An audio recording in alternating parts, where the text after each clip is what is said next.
So in today's video, I'm going to be kicking off a brand new series, which is going to be all about the physics behind keeping reptiles.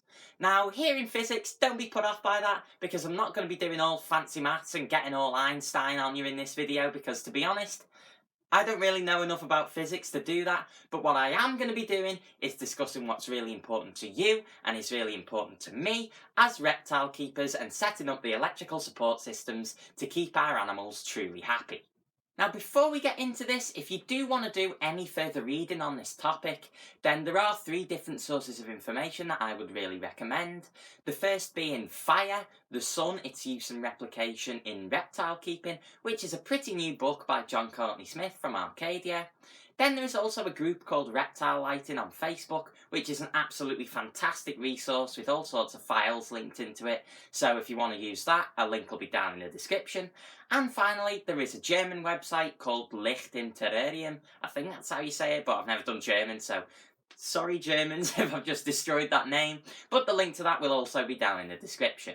So in today's video, what I'm going to be doing is like a full introduction into what this series is going to be about. And today I am therefore going to be discussing what actually is light. Now, in everyday use, the term light just refers to one part of a spectrum of different physical entities that are all, in actual fact, deserving of the same name. Now, usually people see heat, light and UV as 3 totally separate entities, but they really aren't. The spectrum to which they all belong is called the electromagnetic spectrum, and this spectrum refers to a continuum of physical entities that all have a commonality in their properties. Now, all of the entities encompassed by this spectrum can be said to behave either as particles called photons or waves of energy. Now, this is a tad confusing because usually physical things tend to behave as either waves or particles and waves being mutually exclusive sort of conditions, but apparently photons just don't care because they behave as both. Now, for the rest of this video, we're going to mainly be looking at electromagnetic things as if they are waves, because it's a lot easier to defer our discussion as to what they actually are and the differences between them if we imagine them in such a way. Sticking with the wave idea, each of the waves within the electromagnetic spectrum has a few key properties that it's important to recognise. Wavelength is the distance between a point on one wave and the equivalent point on the next wave in series, usually quoted in nanometers. Frequency is the number of complete waves to pass a fixed point each second, usually measured in some derivation of hertz. Now, given that all waves travel at the same speed, which is termed c, which you might be familiar with from the famous equation E equals mc squared, can you see how wavelength and frequency are inextricably linked? The shorter an electromagnetic wave's wavelength, the higher its frequency has got to be, which is exemplified in the simple equation nu equals c over lambda, or basically frequency equals wave speed divided by wavelength. For us as reptile keepers, the really important thing to gather is that waves that have a long wavelength and consequently a low frequency carry the least energy, versus waves that have a much higher frequency and shorter wavelength, which carry a lot more energy.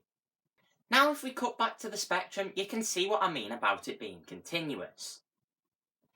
If you pick any given point along it, there exists an electromagnetic wave with that frequency, wavelength and energy, rather than there being, say, 7 distinct classes of wave with one set of properties or another. The specific properties of each given wave are what govern its interactions with biological systems and other sort of forms of matter. Now, because the spectrum is continuous, it's literally impossible to examine every single different wave and its interactions with different things, so instead what we do is split up the spectrum and look at the fractions as sort of groups. Each of these fractions has its own name. Now, going from the longest wavelength, highest energy waves, to the highest frequency, highest energy waves, we have radio waves, microwaves, infrared waves, which are commonly referred to as heat, visible light, which is an absolutely awful name, which I'll get to in a future video, ultraviolet, X-rays and gamma rays. For us reptile keepers, the 3 really important ones are infrared, visible and UV radiation. Now, these together are called optical radiation or sunlight because they are the electromagnetic parts of the spectrum that actually make it through our atmosphere from the sun, because the sun actually emits everything from X-rays right down to really long wavelength radio waves. Now, as you can gather, there really isn't anything conceptually different between infrared, visible, and UV light. Typically, people see them as three entirely separate entities. So you switch your heating on and it gets warm, you put a light on and you can see, and you go outside in UV and cover yourself up because you're going to die of sunburn or something. But that really isn't the case, and honestly, the differences between the three are really quite diminishing when you look at them in detail. What does really matter though is that the different properties that they do have, i.e. the energy they carry, their frequency and their wavelengths, mean that they interact differently with different biological systems. Now, as anyone with any sort of flavour for zoology will recognise, where there is energy, some life form will evolve to use it. It could perhaps be suggested that reptiles amongst animals are the true kings of making use of the energy provisioned to them by the electromagnetic waves. Each and every species has adapted to fill not only particular niches within communities, but also within the electromagnetic spectrum itself, seeking to make use of what it can from different wavelengths at different times of the day and in their many forms. And one last important point to stress in this introductory video is that you cannot have one of the optical wavelengths without the other. Wherever the sun is concerned, there is infrared, there is visible, and there is UV light. Now, I'm not going to be talking any more about these different subdivisions of the electromagnetic spectrum in this video, because I'm going to be doing entire separate videos about each of these in the rest of this series. So hopefully you did find this useful, and if you do want to learn more about this topic, then you will subscribe to my channel to learn how to follow nature's example and really achieve wild recreation with your reptiles. And in a couple of weeks' time, I should be coming at you with the next episode in this series where we'll be taking a look in depth at one of the electromagnetic spectrum's optical wavelengths. So anyway guys, that's it for now, and I'll have to see you in the next one. So from me and this sort of annoying patch of overexposed bit, I will see you then. Bye guys!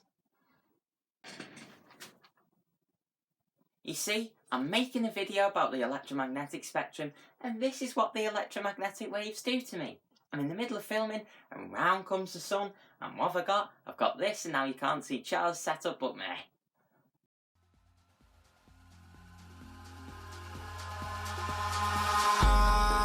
In the sky, gazing far into the night, I raise my hand to the fire, but it's no use, 'cause you can't stop it from shining.